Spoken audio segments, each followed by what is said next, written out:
इंदापूरमध्ये या पवित्र भूमीमध्ये वीरश्री सरदार मालोजीराजे भोसले यांची गडी, त्याचप्रमाणे समाधी स्थळ हे व्हावं, त्याच्यावरचं अतिक्रमण निघावं आणि जो काय आराखडा या ठिकाणी तयार केलाय तो थांबून नव्यानं त्यामध्ये आपल्या शिवभक्तांना समाविष्ट करून तो नव्यानं परत लोकांपुढे आणावा, अशा पद्धतीच्या मागणीसाठी आपण इथं आलेलो आहोत. मी इथे येण्याच्या अगोदर मला बऱ्याचशा कार्यकर्त्यांचे, सहकाऱ्यांचे माझे फोन आले. पोलीस प्रशासन 144 लावलंय, 144 लावलंय आणि प्रत्येक कार्यकर्त्याला बोलून नाव लिहून घेतोय, प्रत्येक कार्यकर्त्याचा पत्ता घेतोय. माझं नाव महेश किसनराव लांडगे,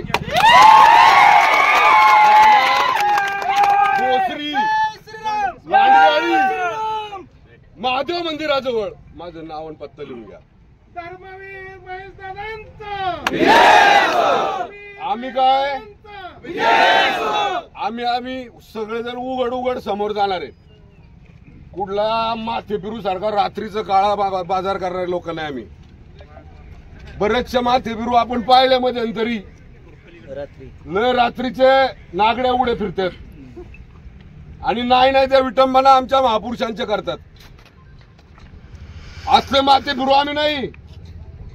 आम्हाला वारसा आहे मालोजीराजांचा, आम्हाला वारसा आहे छत्रपती शिवाजी महाराजांचा, आम्हाला वारसा आहे धर्मवीर छत्रपती संभाजी महाराजांचा. आम्ही समोर जाऊन 2 हात करणारी लेकरं आहोत. आम्ही मागं पुढे भिडणारी लोक नाही. त्यामुळं कुणी घाबरू नका.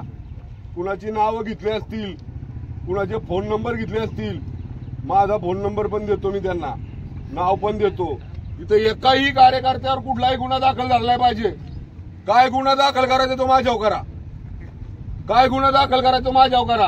आणि माझी माहिती घ्या, जरा माझी माहिती घ्या.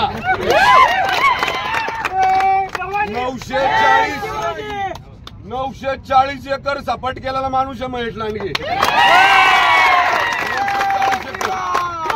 आणि कुणाच्या बापाला घाबरला नाही. जिथं चुकतोय तिथं छातीत ठोकपणे उभं राहून सांगितलंय, मला तुमच्या मतदानाची गरज नाही, मला तुमच्या मतावर निवडून यायचं नाही.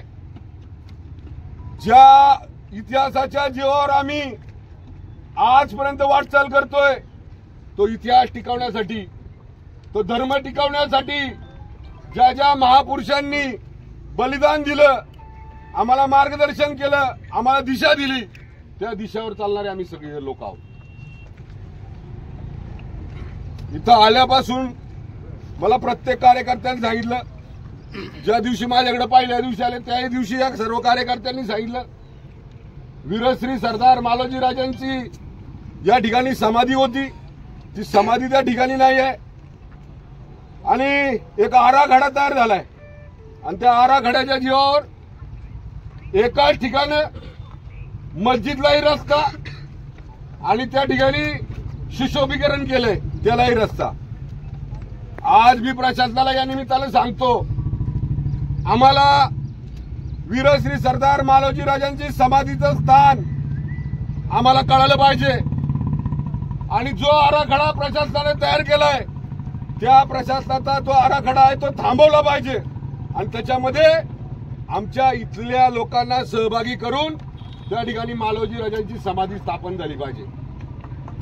अनेक ठिकाणी अशा प्रकारचे मोर्चे होतात, वेगवेगळ्या विषयावर होतात.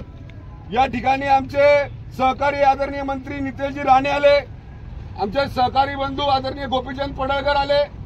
प्रत्येक वेळेस प्रशासनानं दिशाभूल केली.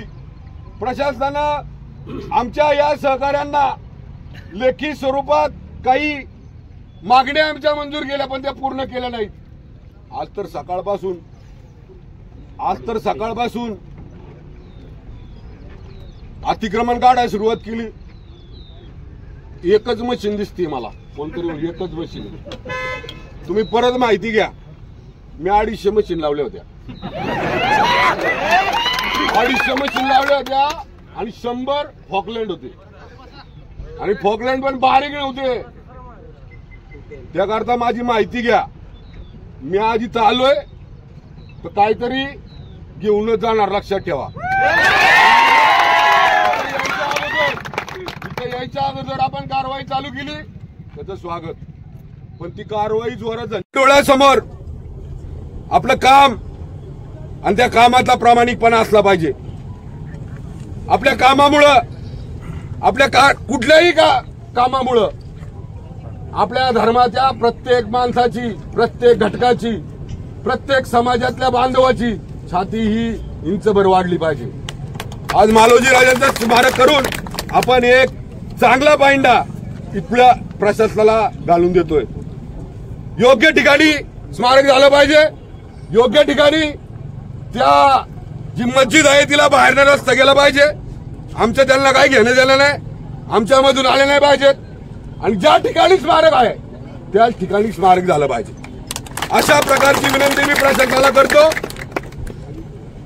आणि प्रशासनानं या संदर्भामध्ये जोपर्यंत आम्हाला या ठिकाणी सांगत नाही तोपर्यंत कुणीही जागेवर उठायचं नाही, अशा संदर्भाची विनंती करतो. या ठिकाणी सांगतो, भारत माता की जय, जय श्रीराम, जय श्रीराम, जय श्रीराम, जय श्रीराम. महेश दादा तुम आगे बढ़ो, हम तुम्हारे साथ हैं. महेश दादा तुम आगे बढ़ो, हम तुम्हारे साथ हैं. जय श्रीराम, जय श्रीराम, जय श्रीराम, जय श्रीराम. महेश दादांसमोर प्रशासनाला सांगतो आम्ही